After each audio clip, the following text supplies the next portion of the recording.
शिखर मन ही मन सोच रहा था, ये बार बार ये बात क्यों भूल जाता हूं मैं। वैसे ये सही मौका है इस होटल की जिम्मेदारी लेने का। और अनन्या से बोलता है, मैंने कुछ दिनों तक एक बेकरी में काम किया था। केक बनाना खूब अच्छे से आता है मुझे। आज तो सबके लिए केक मैं ही बनाऊंगा। और इतना बोलकर शिखर काम पे लग जाता है। रसोई में जितने भी रसोइये थे उनकी मदद से होटल में ठहरे सभी मेहमानों के लिए शिखर अपने हाथों से केक बनाता है। अनन्या भी उसके साथ मिलकर उसका हाथ बटाती है। देखते ही देखते केक बन भी जाता है और शिखर अनन्या के साथ मिलकर हर मेहमान को खुद खेद जताने और बिल पर छूट देने के लिए पहुंच जाता है। मेहमान भी शिखर की इस बात से काफी इंप्रेस होते हैं। तो कई शिखर को देख के चौंक पड़ते हैं, अरे इतनी कम उम्र का मालिक, कमाल है ये तो। आज से पहले किसी भी होटल में इतना अपनों जैसा महसूस नहीं कराया हमें। कुछ तो केक खा के शिखर के दीवाने हो जाते हैं। भाई वाह, इतना स्वादिष्ट केक तो किस्मत से ही नसीब होता है। और देखते ही देखते सब मेहमान कल रात की बात को भुलाने को तैयार हो जाते हैं। दूसरी ओर कक्षा में अंकुश शिखर के उसे अनदेखा करने वाली बात को लेकर अब तक गुस्से में था। अंकुश का दोस्त उसे बोलता है, तूने बोला था ना तेरी बात अनसुना नहीं कर सकता वो, मगर उसने तो तुझे ही अनदेखा कर दिया। अंकुश बात बदलते हुए बोलता है, वैसे मैं कुछ सोच रहा था, ये शिखर तो देखने में ही नौसिखिया लगता है। कहीं इसके चक्कर में आगे चलकर हम न फंस जाएं। मतलब अगर ये पकड़ा गया तो पुलिस कक्षा में आकर छानबीन करेगी और हमें भी उसके साथ हवालात में कुछ दिन गुजारने ही पड़ेंगे। एक बच्चा अंकुश के खिलाफ बोला, तू ये सब इसलिए बोल रहा है ना क्योंकि शिखर ने तुझे भाव नहीं दिया।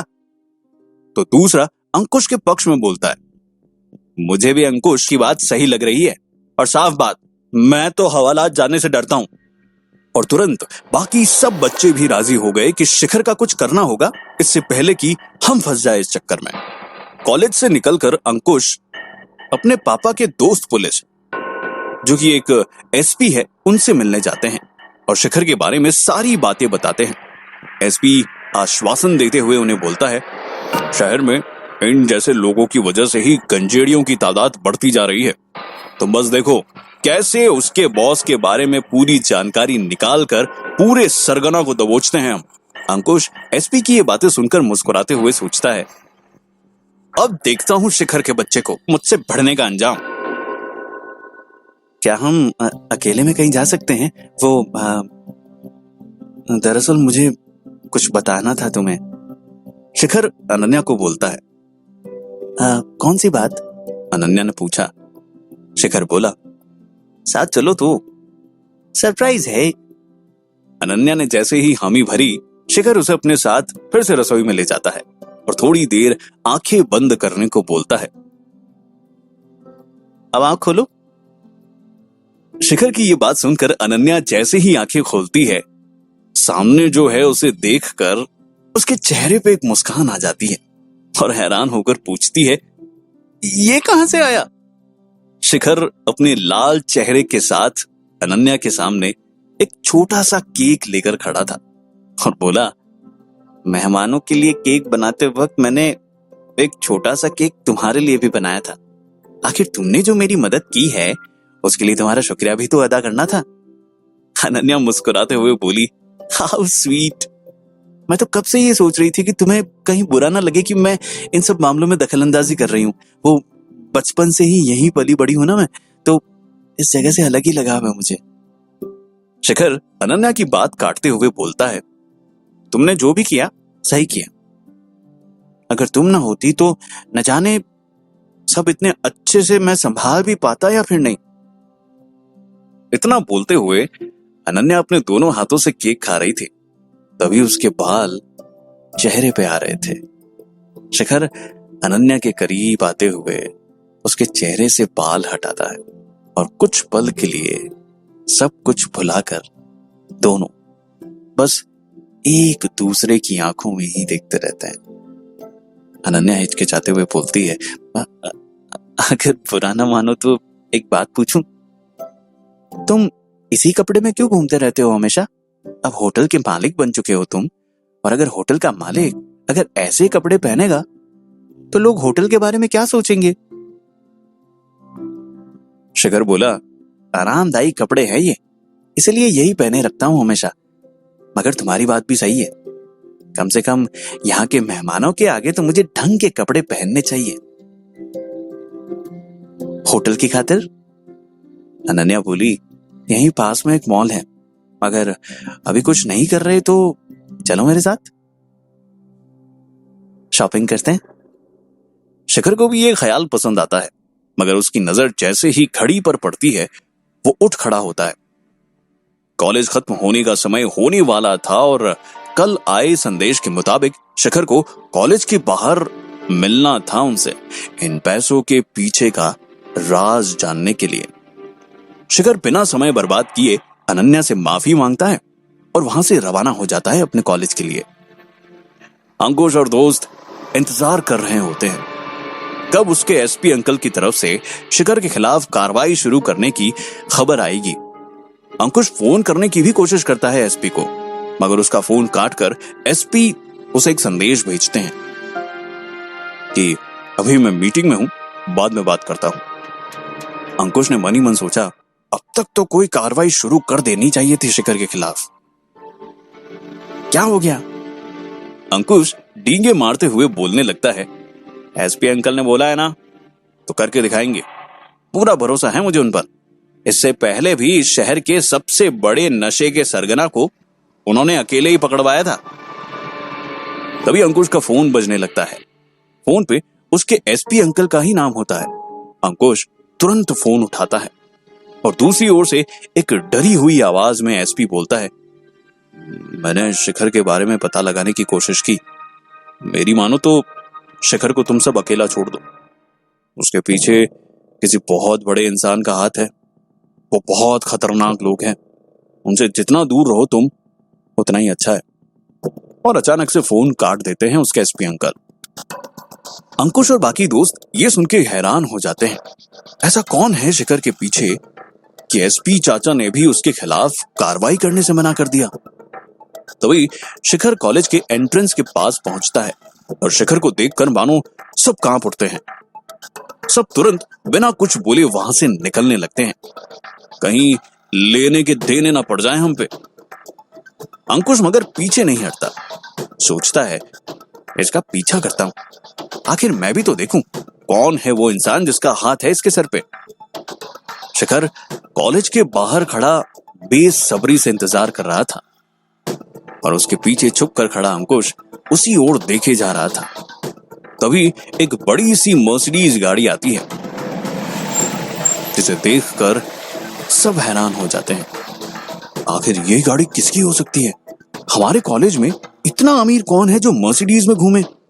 और उस गाड़ी से जो निकलती है उसे देखकर मानो सबके होश उड़ जाते हैं। उस कार से जो निकली थी वो देखने में इतनी खूबसूरत थी कि सभी लड़के देखते ही लट्टू हो गए उस पर। ऑफिस के कपड़े पहने एक खूबसूरत सी लड़की गाड़ी से बाहर निकलती है, खूबसूरत इतनी कि लड़के बस उसे देखकर उसके सपनों में खो गए। काश इससे एक बार मेरी पहचान हो जाती। दूसरा बोला, उसकी कार और फिर उसे देख, उसकी कार तक को छूने की औकात नहीं हमारी, उसे छूने का सपना तो देखना ही छोड़ दो। शिखर बिना उसकी ओर कोई ध्यान दिए अपने शुभचिंतक के आने का इंतजार कर रहा था और वो लड़की आगे बढ़ते हुए शिखर जो किसी के इंतजार में खड़ा था उसके सामने जा पहुंची। शिखर भी उसे देखकर हैरान हो गया, कौन है ये? कहीं यही तो नहीं मेरी शुभचिंतक? मैं तो आज से पहले इनसे कभी मिला भी नहीं, फिर ये क्यों देगी मुझे इतने पैसे? उस लड़की को शिखर के साथ देखकर मानो पूरे कॉलेज के लड़कों में सनसनी मच जाती है। अंकुश भी बस देखे ही जा रहा था, ये लड़की इसके साथ क्या कर रही है? कहीं उस गांजे के धंधे में ये भी तो शामिल नहीं? वो लड़की शिखर के कानों में कुछ फुसफुसाती है और शिकार उसकी कार में जा बैठता है। कहां ले जा रहे हो मुझे? शिखर जैसे ही कार में बैठा, कार तेज रफ्तार से चलनी शुरू हो गई। शिखर के बगल में बैठी लड़की बोलती है, बस इस इलाके का एक चक्कर लगा के तुम्हें वापस यहीं छोड़ दिया जाएगा। शिखर अपने तेज धड़कते हुए दिल को शांत करते हुए बोला, तो आखिरकार हम आमने सामने आ ही गए। लड़की अपनी मीठी सी आवाज में बोली, हाँ, मैं भी आपसे मिलने और मिलके काम शुरू करने का बेसब्री से इंतजार कर रही थी। मेरा नाम बबीता बनर्जी है। शिखर सीधा सवाल करते हुए पूछता है, मुझे आपके नाम से कोई लेना देना नहीं। मुझे बस ये जानना है कि ये पैसे मुझे क्यों दिए आपने? आखिर मकसद क्या है आपका ऐसा करने के पीछे? बबीता शिखर की बात काटते हुए बोली, लगता है कोई गलतफहमी हुई है। मैंने आपको कोई पैसे नहीं दिए। शिखर ये बात सुन के चौंक उठता है। तो फिर आप यहां क्या कर रही हो? कौन हो आप? शिखर के मन में सवालों की लहर उठ रही थी। बबीता उनका जवाब देते हुए कहती है, मैं आपकी सेक्रेटरी हूं। मुझे सिर्फ आपका सेक्रेटरी नियुक्त किया गया है। इससे ज्यादा मुझे कुछ नहीं पता। शिखर के मानो होश ही उड़ गए थे ये बात सुनकर। उसकी जिज्ञासा खत्म होने की जगह और बढ़ती गई। किसने नियुक्त किया तुम्हें? कौन है वो? मुझे उसके बारे में बताओ, उससे मिलना है मुझे। बबीता बोली, वो इंसान कौन है ये तो मुझे भी नहीं मालूम, लेकिन मुझे एक रोजगार एजेंसी के द्वारा किसी ने नियुक्त किया है आपका सेक्रेटरी बनने को। शिखर गुस्से में बोला, मुझे बस इतना जानना है कि मुझे ये पैसे क्यों मिले हैं? क्या राज है इसके पीछे? मेरी सेक्रेटरी हो ना, तो जाओ और इस बात का पता लगाओ पहले। अगली बार जैसे ही कोई ऑर्डर आता है मुझे, मैं ये जरूर बोलूंगी। ऑर्डर आता है मतलब? शिखर ने पूछा। बबीता उसे समझाते हुए बोली, जब भी कोई काम होता है तो मुझे किसी का फोन या फिर एक संदेश आता है कि मुझे क्या करना है। शिखर पलटकर कुछ नहीं बोला। वो समझ गया था कि बबीता से उसे उसके किसी भी सवाल का जवाब नहीं मिलने वाला है। वैसे मैं कुछ पूछ सकती हूँ शिखर सर? बबीता बोली। शिखर ने सर हिलाते हुए परमिशन दी। अगर आपकी जगह किसी और को इतने पैसे मिले होते तो वो पैसा कहां से आया ये पता लगाने की जगह उन पैसों का इस्तेमाल करके जिंदगी के मजे ले रहा होता। कई लोगों को तो अपने आम सी जरूरतें पूरे करने को भी पैसे नहीं होते। ऐसे में आप मिले हुए पैसे वापस करना चाहते हैं? आखिर ऐसा क्यों? शिखर ने धीमी सी आवाज में जवाब दिया, हर अच्छे चीज की एक कीमत चुकानी पड़ती है। इसकी भी कोई ना कोई कीमत चुकानी होगी मुझे बस वो कीमत पता लगानी है। बबीता सामने देखते हुए बोली, सर आपका कॉलेज आ गया है।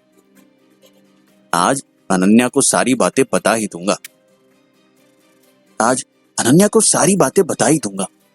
अगले दिन शिखर सोचते हुए अपनी कक्षा की ओर बढ़ रहा था। शिखर बार बार इस बारे में सोचकर परेशान हो रहा था। मन हल्का करने के लिए किसी से ये बात साझा करना चाहता था। अगले दिन अपने ख्यालों में खोया शिखर जैसे ही कक्षा में प्रवेश करता है, उसकी आंखें अनन्या को ढूंढने लगती है, मगर अनन्या कहीं नजर नहीं आती। नजर आते हैं तो बस बच्चे जो सहमे हुए उसकी ओर घूरे जा रहे हैं। शिखर को ऐसा महसूस हो रहा था मानो वो कोई बाहुबली हो जिससे प्रजा डरती हो। सबकी आंखों में शिखर के लिए खौफ साफ दिख रहा था। इसका कारण ना तो शिखर को पता था, ना ही उसने जानने की कोशिश की। शिखर सबको अनदेखा करके अपने ख्यालों में खोया हुआ चुपचाप अपने स्थान पर जाकर बैठ गया, अनन्या का इंतजार करते हुए।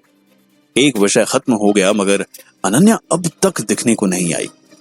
कक्षा के बीच में छुपकर शिखर ने उसे फोन भी किया और संदेश भी भेजे, मगर अनन्या की तरफ से कोई जवाब नहीं आया। जैसे ही कक्षा खत्म होती है, शिखर अंकुश के पास चले जाता है। शिखर को उनके मंडली की तरफ आते देखकर अंकुश और उसके दोस्त घबराने लगते हैं। उनमें से एक फुसफुसाते हुए बोलता है, कहीं इसे पता तो नहीं लग गया कि हमने इसकी शिकायत की थी? अंकुश उसे शांत करते हुए बोलता है, चुप कर, मुझे बात करने दे। शिखर अंकुश के सामने आकर पूछता है, अनन्या कहाँ है? आज कॉलेज क्यों नहीं आई वो? अंकुश और बाकी बच्चे मन ही मन राहत की सांस लेते हैं। इसे एसपी को की हुई हमारी शिकायत के बारे में शायद कुछ नहीं पता। फिर अंकुश आगे बढ़ते हुए जवाब देता है, अनन्या के बारे में तू हमसे क्यों पूछ रहा है? हमसे ज्यादा तो आजकल वो तेरे साथ रहती है। हमें तुझसे पूछना चाहिए उसके बारे में।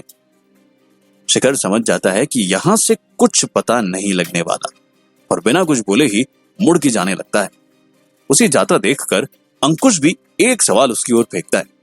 ये तो बता दे, क्या चल रहा है तुम दोनों के बीच? अभी से ही प्यार में तो नहीं पड़ गए तुम एक दूसरे के? शिखर उसकी बात नजरअंदाज करते हुए कक्षा से निकल जाता है। तभी उसके फोन में अनन्या का संदेश आता है, जिसे पढ़ते ही शिखर वहां से भागते हुए निकल जाता है। क्या लिखा था उस संदेश में जो शिखर यहां से भागते हुए चला गया? आखिर क्या मकसद था शिखर के शुभ चिंतक का उसके लिए सेक्रेटरी नियुक्त करने के पीछे? आगे जानने के लिए सुनते रहिए मिलियनेयर डिलीवरी बॉय।